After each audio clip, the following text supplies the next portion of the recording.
Hey guys, welcome back to another video of accounting for not for profit organization. So guys, इससे previous video में हम जो है अपने 9 टॉपिक को बहुत ही अच्छे से डिस्कस कर चुके हैं। अगर मेरे भाई आपने अपने 9 टॉपिक के लेक्चर्स को नहीं देखा है तो सबसे पहले आप जो है अपने 9 टॉपिक को जो है बहुत ही अच्छे से प्रिपेयर कर लीजिए।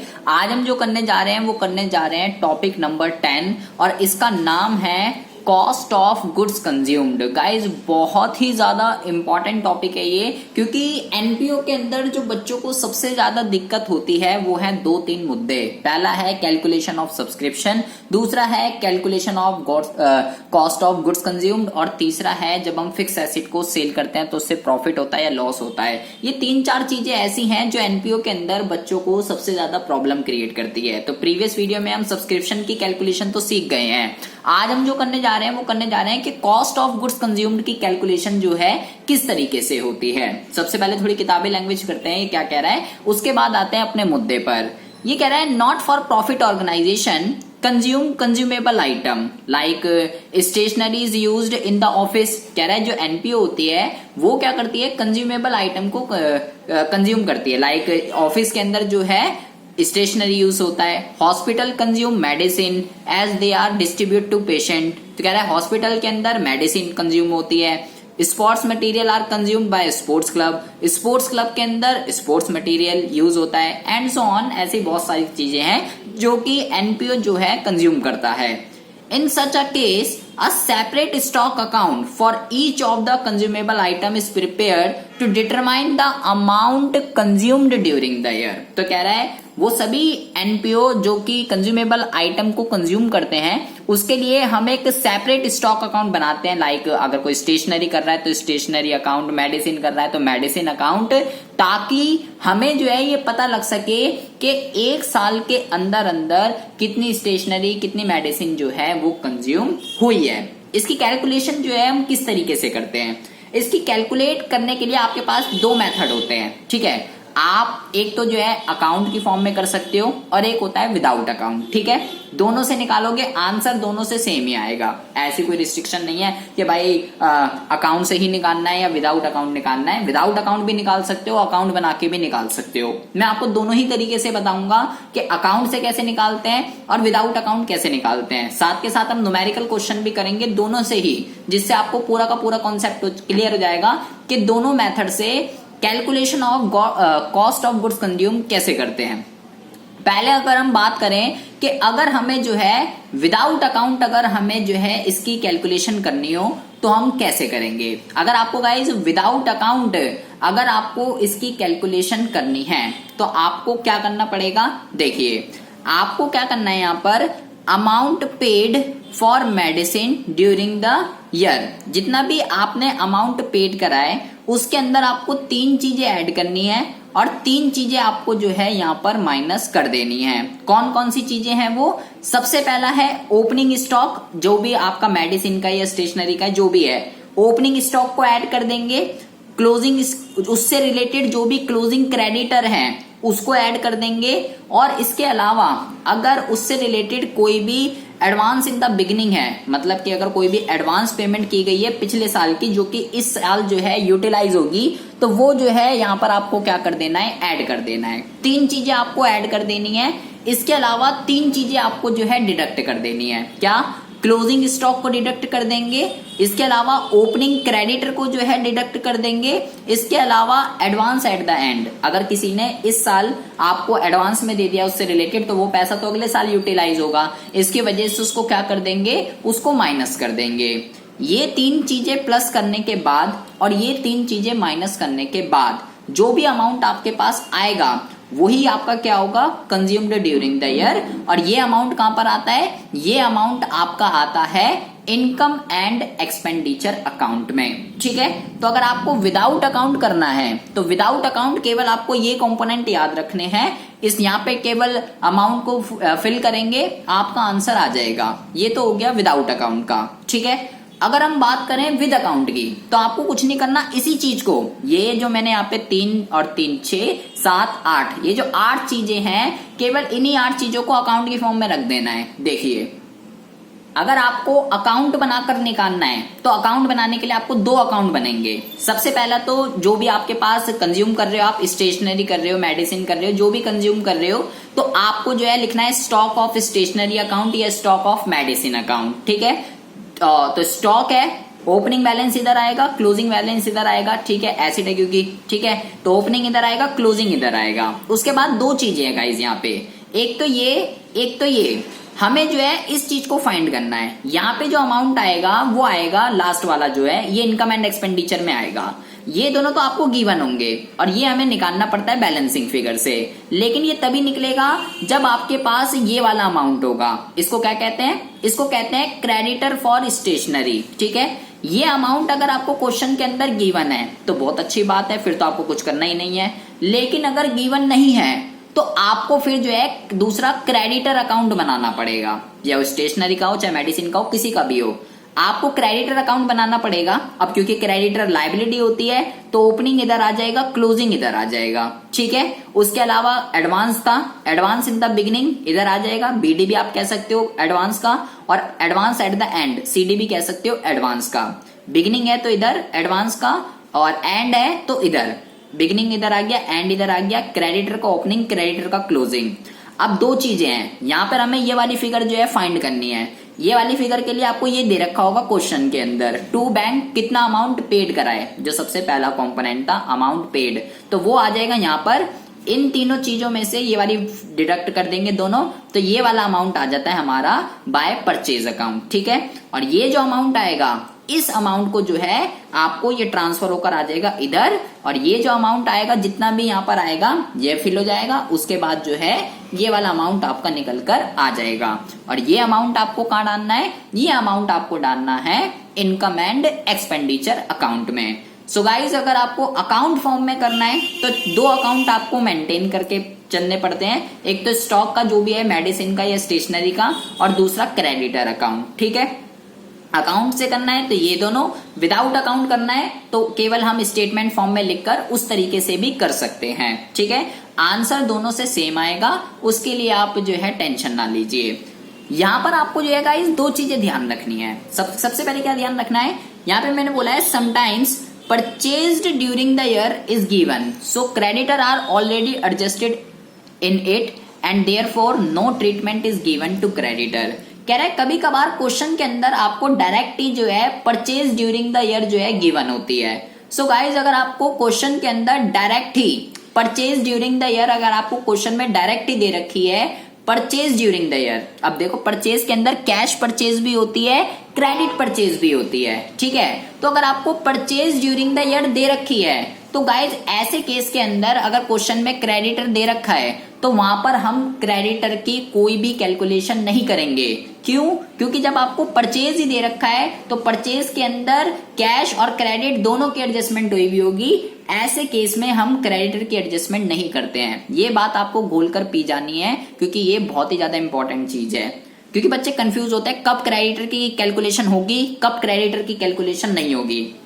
अब दूसरा, अगर हम इसमें से कुछ भी सेल कर देते हैं, sale of consumable item if any are accounted as revenue receipt, अगर हम कुछ भी बेच देते हैं तो गाइज उसको बेचने से जितना भी आपको पैसा मिल रहा है तो वो आपके लिए रेवेन्यू रिसिप्ट कहलाएगी, और रेवेन्यू रिसिप्ट आएगी इनकम एंड एक्सपेंडिचर के क्रेडिट साइड में। ठीक है, इनकम साइड में। तो ये दो चीजें आपको, ये नोट है, ये आपको बहुत ही ज्यादा ध्यान से सुनने हैं। ठीक है, सबसे पहली बात तो ये दोनों आपको चीजें क्लियर होनी चाहिए। मैं आपको एक क्वेश्चन कराऊंगा दोनों ही कॉन्सेप्ट से, स्टेटमेंट से भी करा दूंगा और इस वाले मेथड से भी करा दूंगा, जिससे आपको दोनों का दोनों कॉन्सेप्ट क्लियर हो जाएगा कि आखिर कॉस्ट ऑफ गुड्स कंज्यूम्ड की कैलकुलेशन जो है वो किस तरीके से होती है। देखिए, तो क्वेश्चन के अंदर कह रहा है Punya trust run a charitable hospital, how will you be deal the following item while preparing income and expenditure account. कह रहा है इनकम एंड एक्सपेंडिचर में आप इनके साथ जो है क्या क्या डील करेंगे। आपको क्या क्या दे रखा है, 1 अप्रैल और 31, दो डेट आपको दे रखी है। स्टॉक ऑफ मेडिसिन, ये हॉस्पिटल का है तो मेडिसिन कंज्यूम करेगा ये, तो भैया मेडिसिन का ओपनिंग है इतना, क्लोजिंग है इतना। मेडिसिन के रिगार्डिंग क्रेडिटर है इतने, ओपनिंग इतने, क्लोजिंग इतने है। इसी से related advance paid for medicine, इस साल एडवांस कितना पेड किया गया है, 13,000। और एडवांस पेड फॉर मेडिसिन किसने पिछले साल जो पेड करा था तो वो कैरी फॉरवर्ड होके इस साल यूटिलाइज होगा। 2017 में पेड करा था तो वो इस साल यूटिलाइज होगा 1 अप्रैल से लेकर इस वाले साल में। कैरी फॉरवर्ड लिखा हुआ है मैंने यहाँ पर। 2000 रुपए किसी ने 2017 में दे दिए थे पिछले साल के फाइनेंशियल ईयर में, तो वो इस साल यूटिलाइज होंगे। और amount paid for medicine during the year ये कितना है, 1,08,000। टोटल हमने 1,08,000 रुपए जो है पे करे हैं। ठीक है, अभी हम सबसे पहले जो है इसको अकाउंट की फॉर्म में करते हैं। ठीक है, अकाउंट से जो है कैसे निकालेंगे, देखिए बहुत ही ज्यादा ध्यान से। तो यहाँ पे 4 चीजें आएंगी। क्या क्या आएगा, सबसे पहले तो आएगा ओपनिंग बैलेंस स्टॉक का। तो यहाँ पे मैं लिखूंगा टू बैलेंस BD। ठीक है, कितना आ जाएगा, ये आ जाएगा 30,000। उसके बाद मैं यहाँ लिखूंगा बाय बैलेंस CD। कितना दे रखा है, ये आपको दे रखा है 5,000। ठीक है, अब 2 चीजें रह गई। टू यहाँ पे मैं लिख देता हूं क्रेडिटर फॉर स्टेशनरी, और यहाँ पे मैं लिख देता हूं by income and expenditure account. ये बैलेंसिंग फिगर आ गई यहाँ पर। मुझे ये अमाउंट निकालना है यहाँ पर। ठीक है, लेकिन ये वाला अमाउंट कब आएगा, जब मुझे क्रेडिटर फॉर स्टेशनरी पता होगा। मुझे केवल क्रेडिटर का ओपनिंग और क्रेडिटर का क्लोजिंग दे रखा है और उससे रिलेटेड एडवांस पेमेंट वगैरह दे रखी है। तो मुझे यहाँ पे ये वाला अमाउंट फाइंड करना है, तो ये नहीं दे रखा।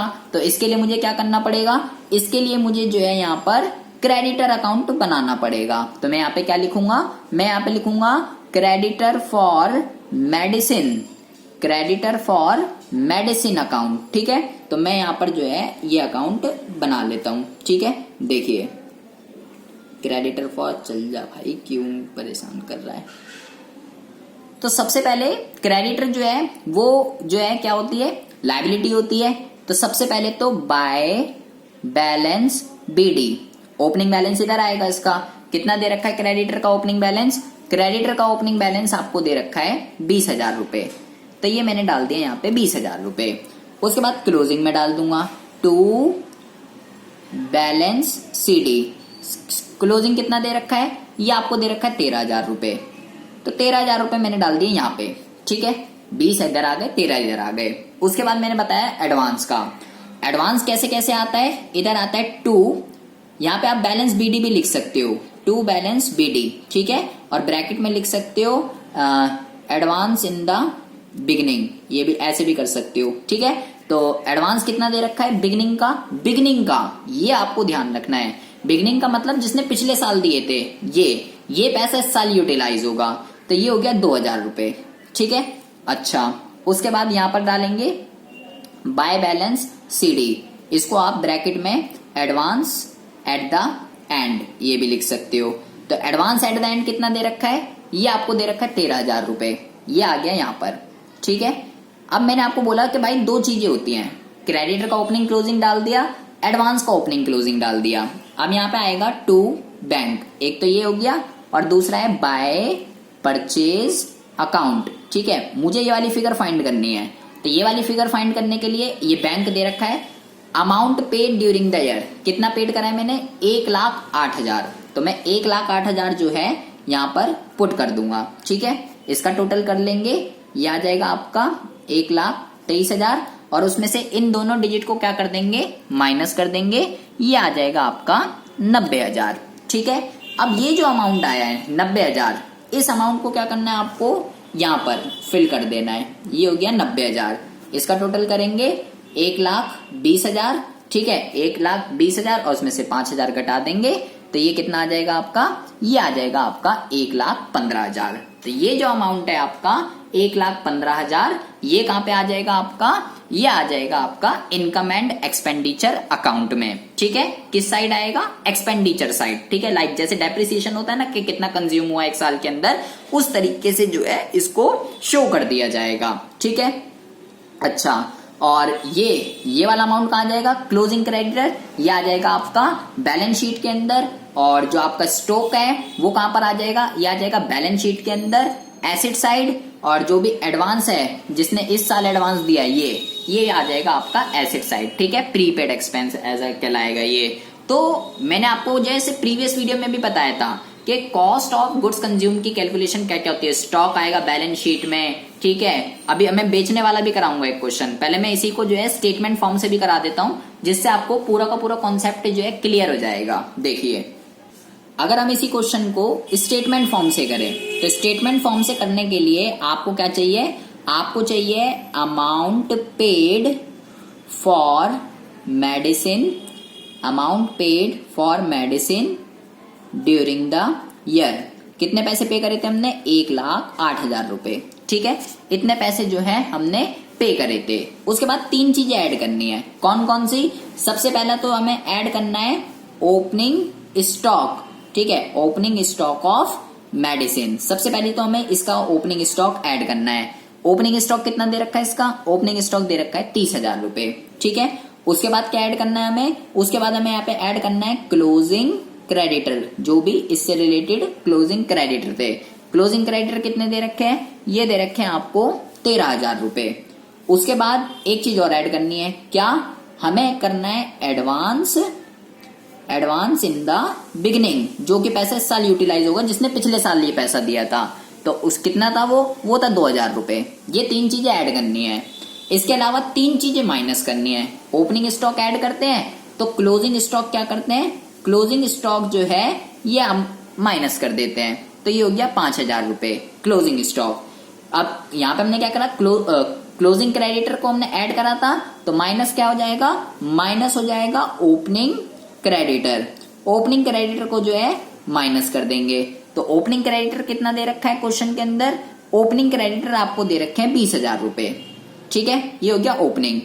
Advance in the beginning add होता है, लेकिन एडवांस एट द एंड, जिसने 31 मार्च 2018 को एडवांस दिया, एडवांस एट द एंड, ये आपका जो है ये माइनस हो जाएगा। ये कितना है, ये आपको 13,000 दे रखा है। इसको सॉल्व कर देंगे आप, तो आपका आ जाएगा 1,15,000, ठीक है।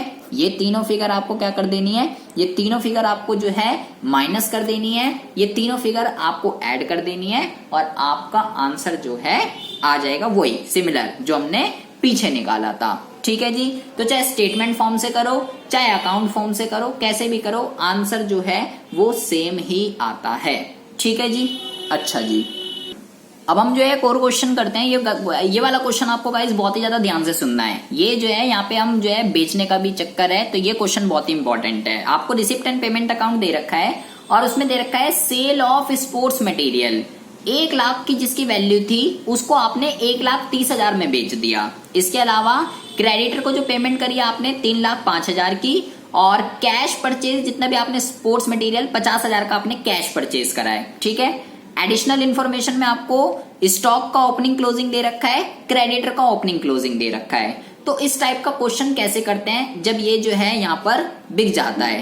तो भाई देखो, 1,00,000 की चीज 1,30,000 में जो है बिक रही है, ठीक है। 30,000 रुपए का आपको सीधा सीधा जो है प्रॉफिट हो रहा है। और मैंने आपको पहले भी बताया है कि इसको बेचने से जो भी प्रॉफिट होगा वो आपके लिए रेवेन्यू रिसिप्ट कहलाती है। तो आपको क्या करना है, यहाँ पर आपको लिख देना है by profit on sale of sports material. कितना, 30,000 रुपए का आपको यहाँ पे सीधा सीधा जो है प्रॉफिट हो रहा है, ठीक है। अच्छा, अब आती है बात कि यहाँ पे मुझे लिखना है to sports material consume, to sports material consumed. इसकी हमें कैलकुलेशन करनी है जो भी हमने सीखी है। तो इसकी कैलकुलेशन कैसे होगी, स्टॉक का ओपनिंग क्लोजिंग दे रखा है, क्रेडिटर का ओपनिंग क्लोजिंग दे रखा है, और क्रेडिटर के रिगार्डिंग पेमेंट वगैरह दे रखी है, ठीक है। तो सबसे पहले मैं क्रेडिटर अकाउंट बना लेता हूं, ठीक है। क्रेडिटर का जो ओपनिंग दे रखा है आपको बाय बैलेंस बीडी। देखिए, क्रेडिटर का ओपनिंग दे रखा है 35,000 और क्लोजिंग दे रखा है 75,000। तो भैया ओपनिंग आपको दे रखा है 35,000 और क्लोजिंग आपको दे रखा है यहाँ पर टू बैलेंस सीडी, ये आपको दे रखा है 75,000। ओपनिंग इधर आ गया, क्लोजिंग इधर आ गया। पेमेंट आपको कितनी दे रखी है क्रेडिटर के रिगार्डिंग, 3,05,000 रुपए की आपने जो है पेमेंट करी है। तो जो भी पेमेंट होती है टू बैंक इस साइड आ जाती है, 3,05,000 ये आ गई यहाँ पर आपकी पेमेंट, ठीक है। अब बचा क्या, अब बचा यहाँ पे बाय परचेज अकाउंट भी लिख सकते हो, ठीक है। बाय परचेज अकाउंट, ये वाली फिगर मुझे निकालनी है। इस फिगर में से 3,80,000 में से मैं क्या करूंगा, ये वाली फिगर को माइनस कर दूंगा, ये आ जाएगा 3,45,000। ये आ गई सबसे पहली बात तो मेरे पास क्या, क्रेडिट परचेज। ठीक है, अब ऊपर मेरे को क्वेश्चन के अंदर यहाँ पर कैश परचेज भी दे रखी है।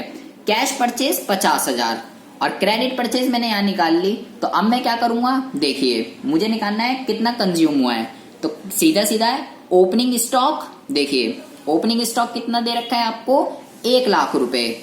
ओपनिंग यहाँ पे लिखेंगे, चलो देखो मैं सीधा कर देता हूँ, 1 लाख रुपए ओपनिंग स्टॉक। वही वाला फॉर्मूला लगा रहा हूँ पीछे जो स्टेटमेंट वाला है।